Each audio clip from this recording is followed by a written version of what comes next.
In recent years, Vietnam has continuously participated in the negotiations with the trade partners and investors in a series of free trade agreements, or FTA.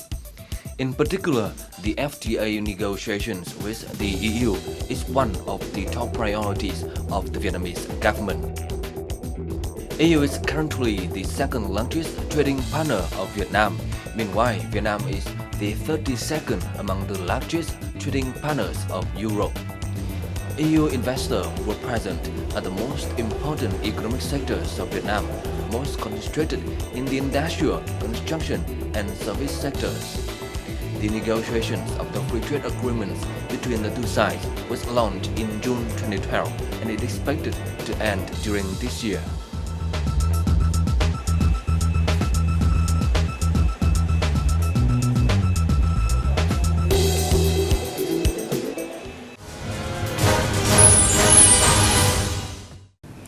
Ladies and gentlemen, welcome to Shine Vietnam on VTC10 Net Viet. Vietnam and EU are at the final stages of negotiating for FTA, and besides, there are many prospects for bilateral cooperations. Now, to share more with us on this information, we welcome the Ambassador of the European Union to Vietnam, Mr. Franz Jessen. Let's welcome him to our talk today. Thank you, Your Excellency, for joining us. Yes. Vietnam and EU has 25 years of diplomatic relations and has many success in different fields. So can you share with us some achievement of the two sides that have been done so far? I think when we look back 25 years and we see how weak our relationship was at that time, Vietnam was not a member of ASEAN at that time.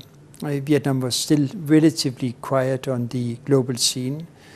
And also the EU, on our side, we were not very outward looking because we were going through a very substantial reform process internally in the European Union. Now, 25 years later, we can see that what started as basically a relationship on development cooperation has matured into a very substantial relationship on development cooperation. During the next 7 years, we'll be spending 400 million euros in grant money in Vietnam, a very substantial partner for Vietnam. On the trade side, and it's a trade relationship that's growing very fast. Exports to the EU from Vietnam last year, I think, grew by almost 15%, so a very rapid growth. And this year we hope to conclude the free trade agreement between the EU and Vietnam, and that would further spur economic growth between us, economic exchanges between us. Partnership and Cooperations Agreements, PCA, have been signed in 2012, and accordingly, EU will support Vietnam in achieving its target in socio-economic development strategies. So what had and will EU do to support Vietnam during 2015? So today, it's partly the EU supporting Vietnam, but it's also Vietnam supporting the EU. It is really sort of a relationship between two equal partners. Looking forward, we have two key sectors that we are focusing on. One is energy, green energy, sustainable energy that we are after. And there we are spending a very substantial amount of the budget. We are actually spending like 85% of the budget, so it's 380 million, it's in that neighborhood, 340 million, that we intend to spend in sustainable energy. And for the rest, we are looking for good governance. That has a lot to do with the rule of law. For us, it's very much to do with the economic side too. That without a good rule of law, we will not have European companies investing in Vietnam to the extent we would like them to invest. So we need to have a security that the contracts that are being signed by private partners can be enforced. And if there's a dispute, this dispute can be taken through the court system and a resolution can be found. And that resolution will be upheld and they can be implemented through the different systems in place in the country. So that whole process, rule of law, is for us important, not only politically but also economically, that if we are going to invest here, we need that security, the security of the law. regarding on the FTA between Vietnam and EU. Can you share with us the latest informations regarding these negotiations? The negotiations was agreed in principle to look at an FTA in 2010. Then in 2012, negotiations started in earnest on that. What we have had since is that we have had 12 rounds of negotiations. And I've been very pleased to see the momentum and the push that the two negotiators, chief negotiators, are giving to the process. So it looks very promising.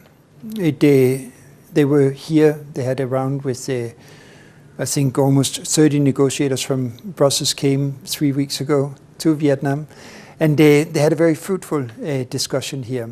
Since then, we have had weekly exchanges by video conferences between Brussels and Hanoi, and progress is good. Progress is good, but you know, it's a little bit like when you climb a mountain. You may make it all the way to the top, but the last distance tends to be a bit more difficult, and we'll see how that goes. I don't see any major obstacles, but we still need to see the final print before we have the resolution.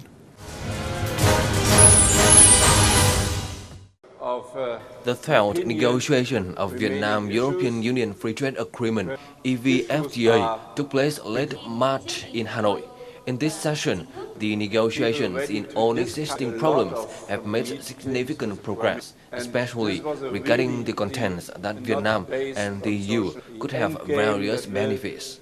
In particular, the two sides had discussed a roadmap to end the negotiations.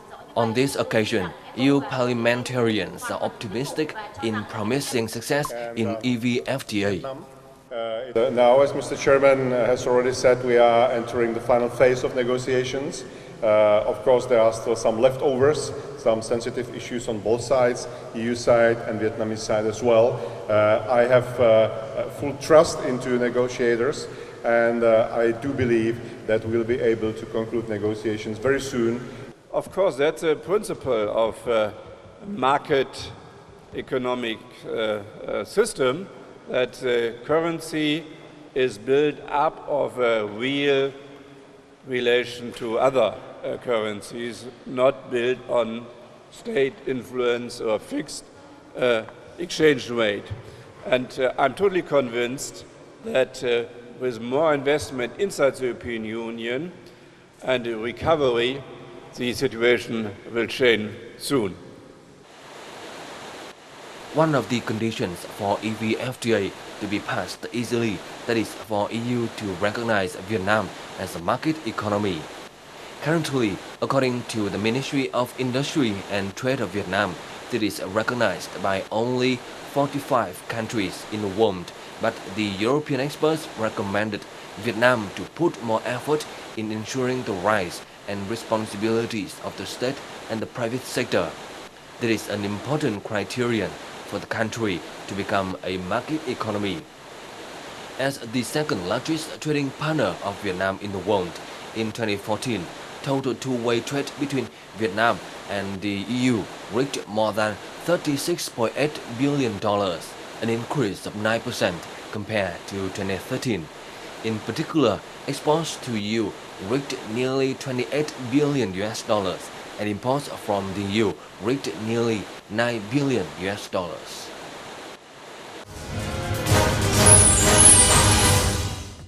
Regarding the negotiations between Vietnam and EU, EU has not recognized Vietnam as the market economy. However, till the end of 2014, other 45 countries had already recognized Vietnam as the market economy. So can you share with us on some criteria that affect on the final decisions of EU regarding Vietnam as the market economy? So it's for each country and for the EU to define what they mean by market economy status. In the European Union, we have our own set of rules on that, and it's independent of what is happening outside the EU. It's our own domestic legislation that's important there. It's also important to keep in mind that the market economy status is not sort of a quality stamp that is being given to countries. I mean, it's simply a set of rules that we apply on anti-dumping cases So what can Vietnam do? I realize that it is important for the government to be granted market economy status by the European Union. Basically, you have 5 technical criteria. It's not a political decision, but it's a question of technical criteria on how to define market economy status according to the European rules.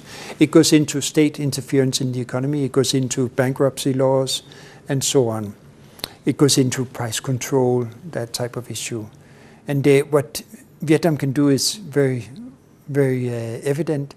Vietnam can simply look at what are the 5 criteria that we have in Europe, and how do we, if that's important for the government, how do we satisfy those 5 criteria? As you have mentioned, there are 5 criteria that affect on the recognitions of a market economy. So Vietnam has just passed the first criteria, that is the balancing of the influence of the government on distributions of manpower and decisions of enterprises. What about the other criteria?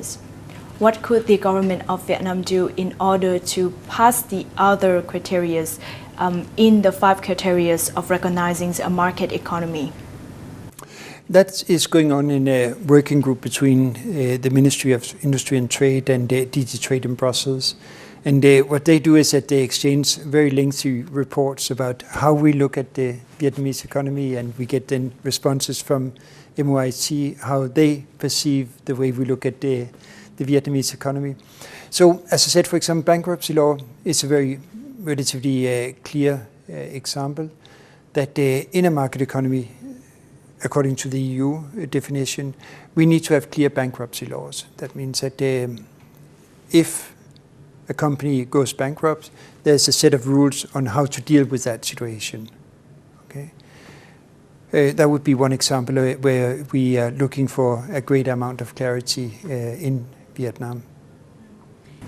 And finally, what is your expectations regarding the status of Vietnam as a market economy, as well as the negotiations of Vietnam-EU FTA? We see the 2 processes as being distinct and separate. So the FTA negotiation is very clear. It's something where we negotiate, we try to find solutions that are of interest for Vietnam and of interest for the European Union. So the FTA is a negotiation where we try to achieve an economic result that's of interest for the 2 of us. Market economy status is a different thing. It's a separate track. It's not a negotiation. But it's something where we have, as I said, a set of rules in the European Union that has to be satisfied in order to obtain market economy status. We try to clarify if there's any misunderstanding, if there's any sort of issues in Vietnam that we don't see correctly according to the Vietnamese government, and then we see if we can find a solution on that basis. So it's a very different track. It's a very different type of discussion. It's a technical discussion done by a number of trade defense technicians, if you want. It's not a political discussion. Thank you, Your Excellency, so much for joining us, and I hope that Vietnam and EU will soon to finalize the negotiations of FTA. Yes. And that's the end for Sharing Vietnam today. Thank you so much for watching us. Any questions and recommendations, please email to sharingvietnam@netvietTV.net. Thank you and see you again.